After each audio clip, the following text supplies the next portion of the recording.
இன்னைக்கு ஒரு extra question பார்க்கலாம் கமிட்டில இருந்து. இந்த கமிட்டி எதுக்காக போடப்பட்டது அப்படின்னா, வறுமையை ஒழிப்பதற்காக இந்தியால போட்ட கமிட்டி.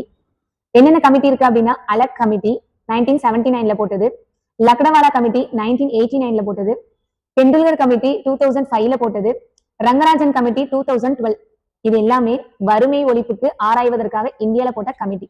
இதெல்லாம் எப்படி ஞாபகம் வச்சுக்கிறது ஷார்ட்கட்ல அப்படின்னா, அலக் கமிட்டி 79, 7 இருந்தா அலாக்கா தூக்கிட்டு போயிடுவாங்க. 7 அப்படின்னா 79, அலாக்கா தூக்கிட்டு போயிடுவாங்க அப்படின்னா அலக் கமிட்டின்னு அர்த்தம். அடுத்து லக்னவாலா கமிட்டி 1989. லக்கு இல்லைன்னா எண்ணெயில வலிக்கிட்டு விழ வேண்டியதான்.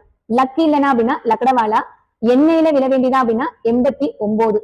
அடுத்து டெண்டுல்கர் கமிட்டி 2005. இது எப்படி ஞாபகம் வச்சுக்கலாம் அப்படின்னா, டெண்டுல்கரோட ஒய்ஃப் நேமே அஞ்சலி தான் அப்படின்னு ஞாபகம் வச்சுக்கலாம். டெண்டுல்கர் அப்படின்னா டெண்டுல்கர் கமிட்டி, ஒய்ஃப் நேம் அஞ்சலி தான் அப்படின்னா 2005. அடுத்து ரங்கராஜன் கமிட்டி 2012. 12th படிக்கும் பொழுது ரங்கனை கும்பிட்டாதான் நம்ம பாஸ் ஆகும் அப்படின்னு ஞாபகம் வச்சுக்கலாம். சோ 12th படிக்கும் போது அப்படின்னா 2012 ரங்கனை கும்பிடணும் அப்படின்னா ரங்கராஜன் ஞாபகம் வச்சுக்கலாம். சோ இந்த 4 கமிட்டியும் ஞாபகம் வச்சுக்கிறதுக்கான ஷார்ட்கட் இதுதான். இது எங்க மேடம் இருக்கு அப்படின்னா, சமூக பொருளாதார பிரச்சனைகள் பா சிவா புக்ல தான் இருக்கு. இந்த புக்கை படிக்கிறதுக்கு ரொம்ப கஷ்டமா இருக்கு, ஷார்ட்கட் வேணும் அப்படின்னா நம்ம கிட்ட ஷார்ட்கட் எல்லாம் போட்டு ஆடியோ அவைலபிளா இருக்கு, வேணுங்கிறவங்க பர்ச்சேஸ் பண்ணிக்கலாம். தேங்க்யூ.